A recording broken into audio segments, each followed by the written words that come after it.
All right, everybody, welcome to another edition of the Limelight. I am your host, Kevin, because I do everything else. It's all my crap anyway, right? Sadly, riding solo again. Jeremy is off somewhere in Virginia, and, Colin. Well, it's late on a Saturday night anyway, and I tried to finally write down a script, if you will, or at least some talking points, and I'm doing this cluster muck in the dark. The power just went out at luxurious Lime Green Studios. Thankfully, I have my trusty flashlight on my phone, and we're to get through this. Have you guys noticed I took away the music, the Limelight from Rush? Great song. It's a weird placement from where I started that, so I think I just got tired of listening to it. The same way, if you watch the old videos, I had the old the remake of the Phil Collins song, and I took it away eventually because I just got tired of watching the same intro and I couldn't update it routinely. So maybe I'll find another song to come into because no one wants to hear, "Hey, it's Kevin," every week. And hopefully we'll get other people to join me up in this mug other weeks. I'm pretty sure next week we'll have Tim as a guest since he's staying with me as he comes up to visit for the weekend. So we'll get him on the show next week. Well, I do have a little short interview with Bobby and Brent and Matt. Post-game comments.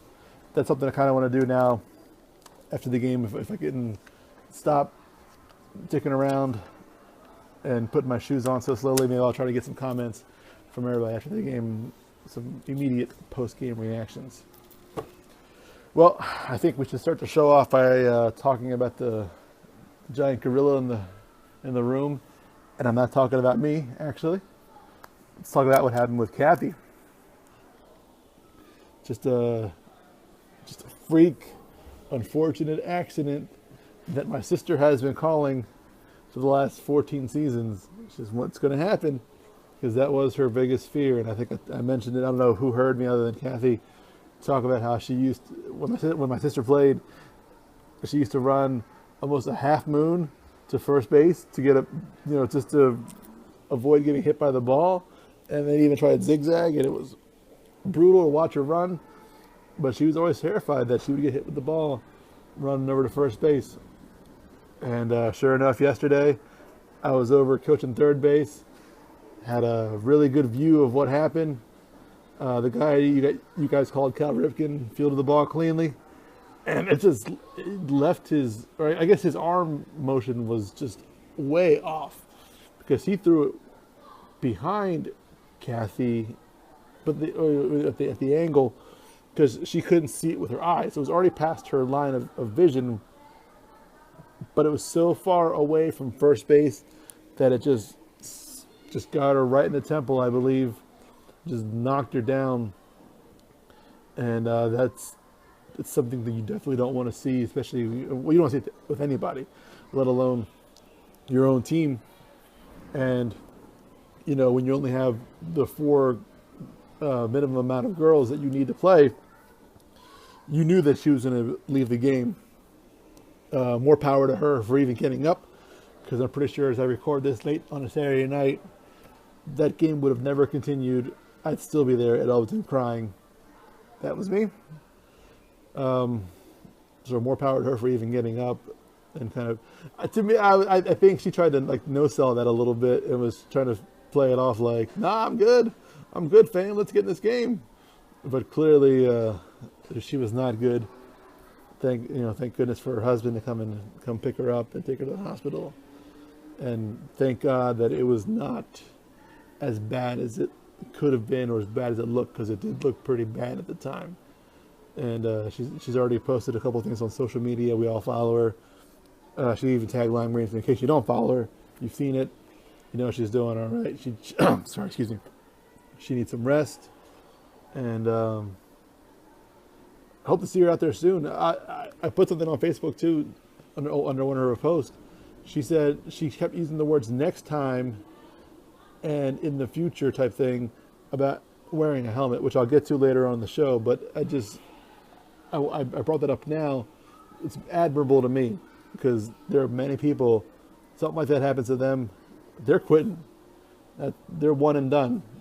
And, no blame or no fault to them because that was pretty devastating.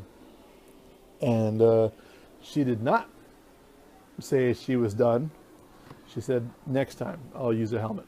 And we'll talk about that later on in the show because I actually wrote it down on my little gimmick here that we're going to talk about some safety.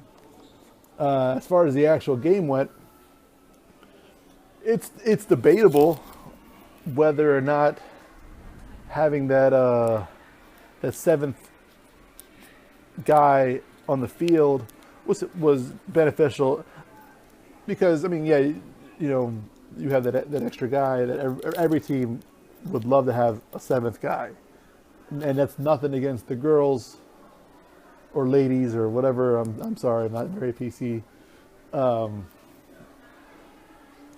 to have the two strong-armed people playing third and shortstop, which we've done anyway, and have a tall person playing first base, especially, I can play first base. I didn't really do much over there, but first base, some of you may know, is my natural position.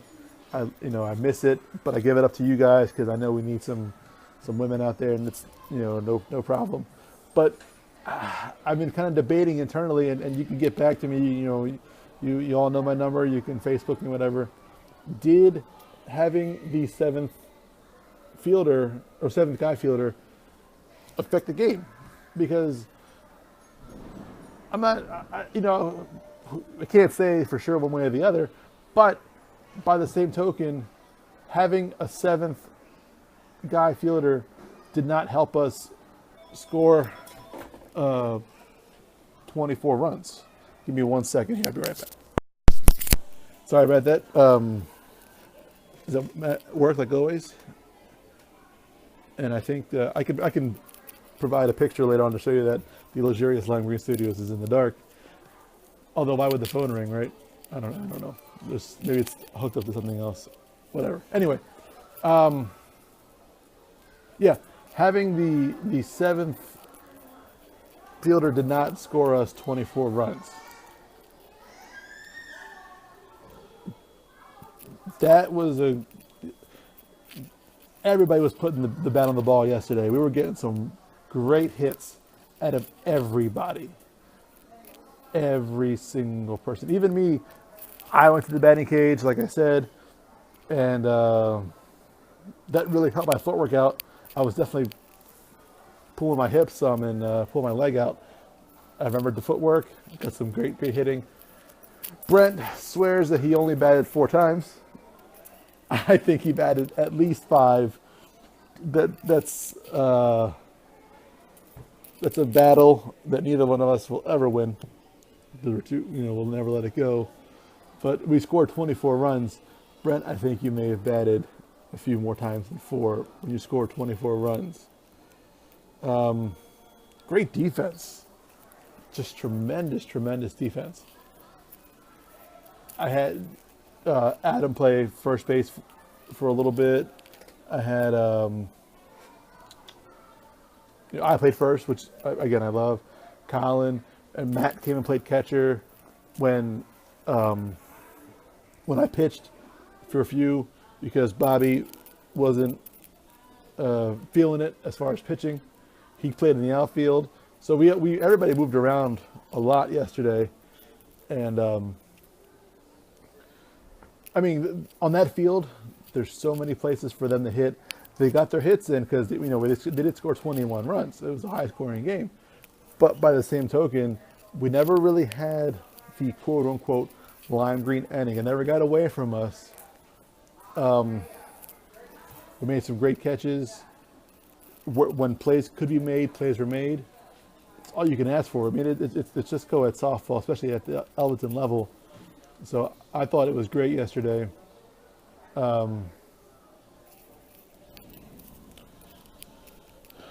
Not much else I can say about that. I mean, just a good defensive game. I mean, or good defense by us, hitting the ball really well. I know that a couple of us got a hold of some. Some of us are faster than others, so we got some. I think my favorite play yesterday was Collins' quote unquote inside the park home run, because when he stopped at second base, he may have been on the ground or something, and the ball got past somebody. He ends up at third, and then he also scores. Oh, actually, that does remind me. Yesterday we were pretty aggressive on the base path because we took what they gave us. They were not covering a lot of the bases. They were watching the balls come in from the outfield, and good heads up base running by us, because we definitely took a lot of bases that we shouldn't have. I know who did listen to instructions? Adam maybe. I was yelling from the dugout. I'm pretty sure Matt was coaching third. He had the hands up trying to stop him, and I'm pretty sure Adam came in to score. He was safe, but I wouldn't have sent him. And let's get one thing perfectly clear, because I know she listens to this. Janet is slow. She says it. I can verify it. Yes, she's tiny. She has no speed. Let's stop trying to send her on certain balls, especially if there's one or no outs. Let's be smart and not send the slow girl.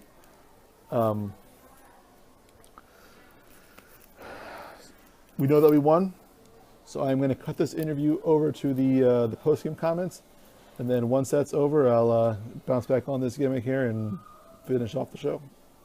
Now over to Banky, Brent, and Bobby. All right, we're here. The game just finished. Lime Green just defeated Navy, I believe 24-21. Let's call it. We won. They're a good team.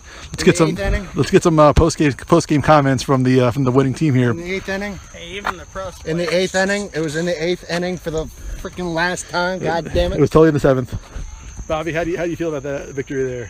First of all, I'd like to thank my Lord and Savior Jesus Christ.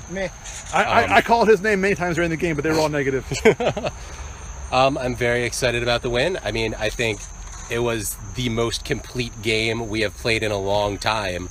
Like Brent mentioned at one point, he asked me how many good innings we had, and I would say most of them were legitimately good innings. We didn't have 21 runs.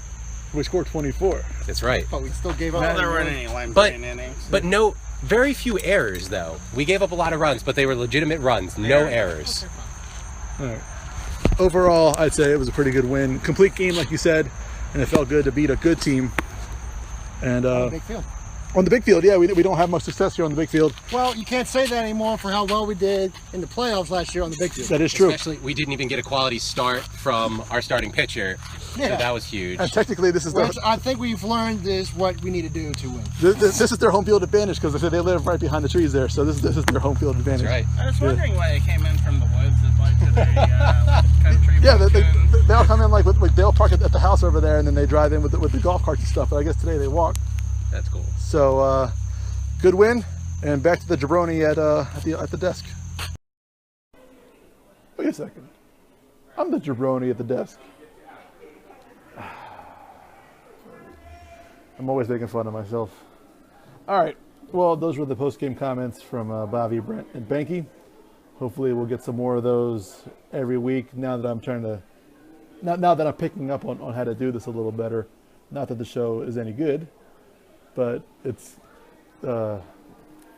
working on improving it. Maybe we'll find a new host, because Lord knows I stutter and break and don't talk very well. Now that we're back, let's talk about the safety issue, because like I brought up earlier in the show, we had the big injury, and like I said that my sister had always said this was bound to happen at some point. I've never seen it happen in this degree. The only other time this is remotely or close to happening is playing against the Brown team, and I was actually playing first base in this instance, and Jeremy threw a ball, a laser, it was coming in low, and I scooped down to pick it, and it hit a rock. So I messed up there because I couldn't see the rock, I guess. Hit a rock, and then it hit a girl, a friend of mine, Brianna, who it hit her right in the eye, and she was getting married the next weekend. So I can only imagine what her wedding pictures must have looked like. But other than that, I've never seen a throw so offline that it had hit someone directly in the temple. But obviously, it's a possibility. It's the I can't see it happening for, like taking or going from first to second, and I can't see it happening from second to third. So this is where it's at. And I saw some talk of getting a helmet or helmets. I'm not even entirely sure what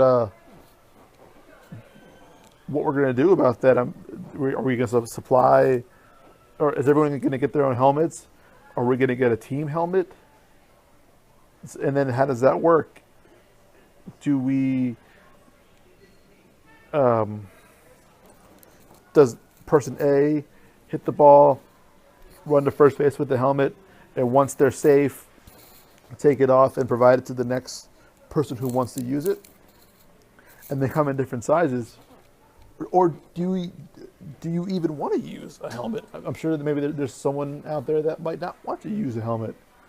So I'm very interested to see where this conversation goes, because I mean I'm down for whatever. You guys are all my responsibility. I don't want to see anybody hurt. So whatever's going to make you feel safer, I'm down with. Even if I've seen the people that pitch with the like that shredder mask type thing where it's covering their entire face. If one of us wants to pitch with one of those gimmicks, hey, whatever's going to make you feel safer. So let's have a good discussion about that. You can again get back to me if you even listen to this. If no one listens to this, because I know we have like the same 6 fans, I'll put it out on Facebook and we can talk about it. But do we get one helmet? Do people get their own individual helmets?